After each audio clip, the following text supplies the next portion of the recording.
What's happening, everybody? I'm Todd Tanner. This is Wrestling News Now. I want to hear from you. Who is your favorite wrestler of all time? Don't lie. Tell the truth. I want to hear from you. Drop me a comment in the comment section. And if you really don't know too much about your particular wrestler, I'll take the time and I'll do the research and I'll come up with the answers for you. I want to know, who is your favorite wrestler of all time? One that stands out in your mind today, tomorrow, and forever. If you like Wrestling News Now with Todd Tanner, hit the like button. Don't forget to subscribe and tell your friends, even your enemies, about it. That's just something I just always say. But at the same time, let's get down to it on today. I'm continuing talking about the man called Sting. This is part 2. And I'm going to pick it up where I left off. Sting held 26 total championships throughout his career, including 21 between WCW and TNA.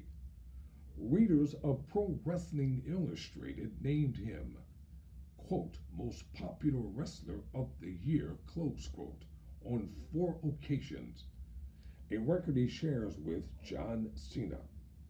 In 2016, Sting was inducted into the Wrestling Observer Newsletter Hall of Fame.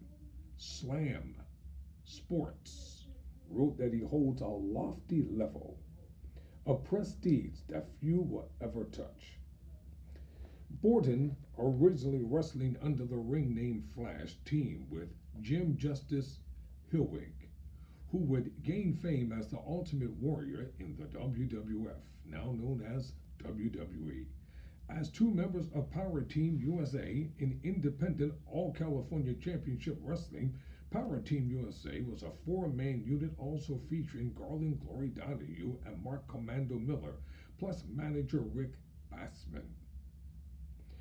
Hillwig and Borden later moved to the Continental Wrestling Association, or the CWA, a wrestling company based in Memphis, Tennessee, and became known as the Freedom Fighters. Fans were slow to respond to the lumbering Hawks, so the team turned heel under coach Buddy Wayne, and soon afterwards manager Dutch Mantel. The Freedom Fighters left the CWA after an uneventful run, the highlight of which was an angle in which they broke the leg of veteran wrestler Phil Hickerson. The duo surfaced in the Universal Wrestling Federation, or the UWF, an organization run by Bill Watts, or Cowboy Bill Watts, and based in Alexandria, Louisiana, where they were known as the Blade Runners. Borden changed his ring name from Flash to Sting, while Hillwig became known as Rock. They soon joined Hot Stuff and Hyatt International, a heel stable headed by Hot Stuff Eddie Gilbert and Missy Hyatt. Together with Russian wrestler Korostia Korchenko, the Blade Runners became henchmen in Gilbert's on-screen feud with Watts. Hillwig left the promotion in mid-1986, leaving Sting without a partner. Sting won the UWF World Tag Team Championship twice with Gilbert in 1986, and a third time with Rick Steiner in 1987. Sting and Steiner lost their tag titles to the Lightning Express after Gilbert accidentally hit Sting, wink wink, with his boot during a title defense, leading to a fallout between the two, with Steiner siding with Gilbert shortly afterwards. Following a match against Terry Taylor in mid-1987, Gilbert interfered on Taylor's behalf, costing Sting the match.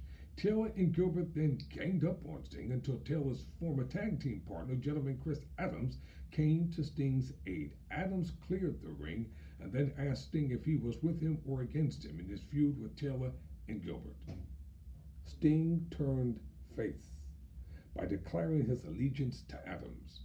Behind the scenes, Gilbert endorsed Borden by telling the dirt sheet that Sting would be a megastar in the future. Later that year, Sting was tabbed to win the UWF Television Championship, then held by Gilbert until Jim Crockett of the National Wrestling Alliance, or the NWA, bought the company from Watts.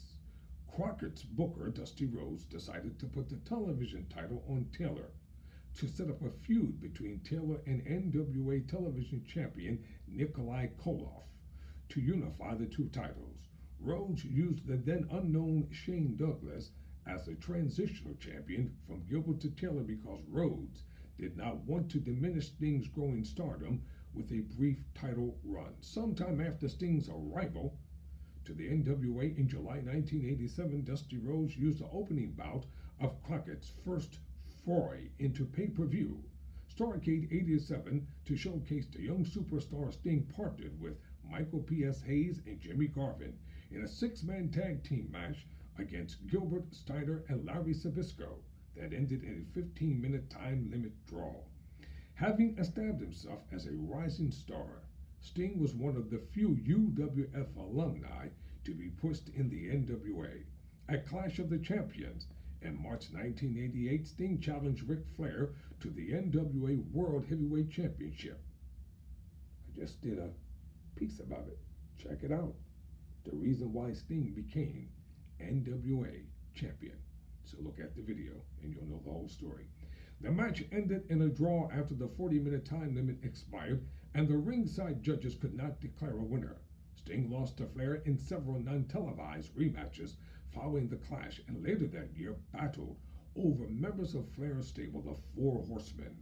Sting teamed with Koloff at the Great American Bash in July 1988 to challenge Horsemen Tully Blanchard and Arn Anderson for the NWA World Tag Team Championship.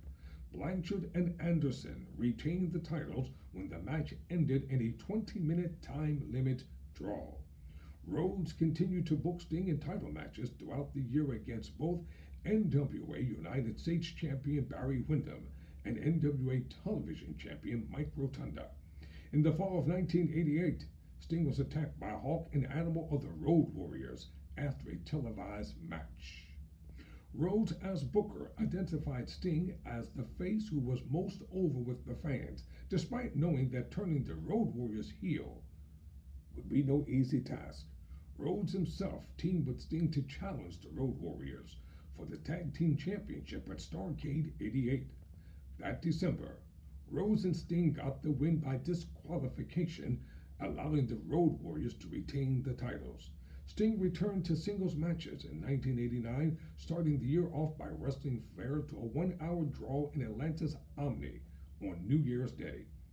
He also would have his first experience in Japan with a brief tour in All Japan Pro Wrestling, with his most notable match against Pt.2 Dan Spivey at Nippon Budokan in June 1989. After a long push, Sting won his first title in the NWA when he defeated Rotunda for the NWA Television Championship at a live match in March. In mid-1989, the Great Amuta challenged Sting at the Great American Bash. The match was booked with a classic controversial dusty finish, even though Rhodes, the namesake of the technique, had been fired months earlier. Sting got the 3 count and was announced as the winner. But a replay showed Muta's shoulder was up at the count of 2. The NWA decided to declare the title vacant. Sting and Muta battled in many rematches for the vacant television title, but they always ended in disqualification, giving neither man the championship. Eventually, Muta won a non-disqualification match against Sting at a live event in September by using a blackjack to get the win and the title. In the main event of that year, Great American Bash, Flair defended the NWA World Heavyweight Championship against Terry Funk, who was a member of Gary Hart's J-Tex Corporation. After Flair got the victory, he was attacked by Funk's stablemate, Muta. Sting came to the aid of his old rival Flair, and the two feuded with Muta and Funk for the rest of the summer and fall, culminating in a Thunderdome cage match between the two teams, which Flair and Sting won at Halloween Havoc 89. The alliance with Flair resulted in Sting joining the newly reformed and now face Four Horsemen along with the Andersons, Arn and Ole, kayfabe cousins. Sting finished out the year by winning a 4-man round-robin Iron Man tournament at Starrcade 89. In the final match of the night, Sting defeated Flair to accumulate the necessary points to win the tournament. The victory made Sting the #1 contender for Flair's NWA World title, leading to tension with the Four Horsemen. This is a lot of information to digest in a short setting. The man called Sting, to be continued. For Wrestling News Now, I'm Todd Tanner.